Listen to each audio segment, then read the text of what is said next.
To bring into our conversation my colleague and friend Katy Tur. Katy, I just remember so distinctly you were on the air broadcasting these events in real time. But what the House managers seem to have done was to have taken that feeling of the live events as they're unfolding and really interspersed all of Trump's social media conduct, all of his public statements, and all of what's in the public record in terms of how he goosed this, how he egged it on, how he was complicit, how he enjoyed it and reveled in it. And I wonder what it's like for you to see all of Trump's comments and tweets and statements folded into what unfolded on live TV while you were anchoring. Well, Nicolle, you could go all the way back to 2016 to talk about how Donald Trump was priming his supporters for a rigged election back when he thought that he wasn't going to win that election. And the House managers didn't do that. They didn't go quite that far. Of course, he won 2016, so it didn't become relevant. But they did go back and show all the statements that he made and what he was doing to, as you said, prime his supporters to believe that if he lost, it wasn't fair, and to leave open the question what his supporters would do if that were the case. They also mentioned a couple specific rioters, Nicolle, and these two caught our attention. I know they caught yours as well.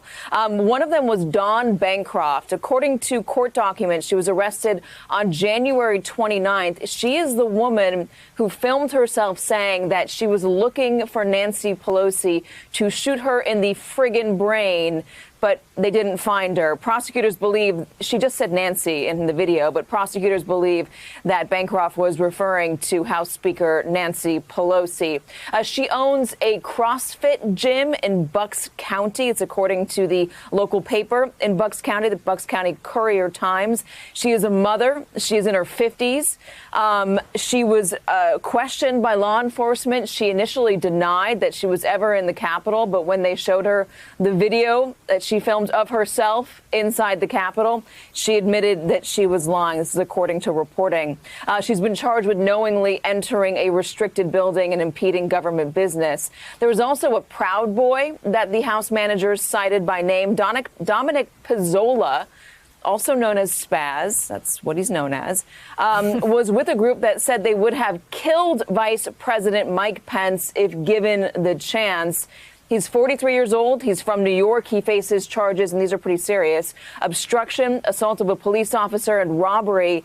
And according to a report in the court documents, his lawyer has been arguing that this is all Donald Trump's fault, that Pizzola was sent there by Donald Trump. He was urged on by Donald Trump. And while Pizzola and others might spend a significant portion of their lives now behind bars, Donald Trump will continue to live a life of luxury. So this is an example where the House managers cite that this is a man who says that he was urged there by the president. He was incited by the words of the president. And when you're talking about what he did in there, saying that he was looking for Vice President Mike Pence, keep in mind, we have video of rioters entering the building and saying, "Hang Mike Pence." I believe we have that sound available, and we can go to it. Let's play it.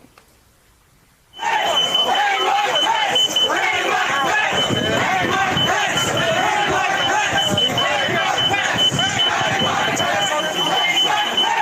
Hang Mike Pence! Hang Mike Pence! Hang Mike Pence! Hang Mike Pence! Hang Mike Pence! Hang Mike Pence, hang Mike Pence, traitor. And I don't need to remind you, Nicolle, that someone did indeed set up a noose outside of the Capitol during all of this. Hey, thanks for watching our YouTube channel. You should know that you can follow today's top stories and breaking news and catch up on your favorite MSNBC shows all in one place. Download the NBC News app today.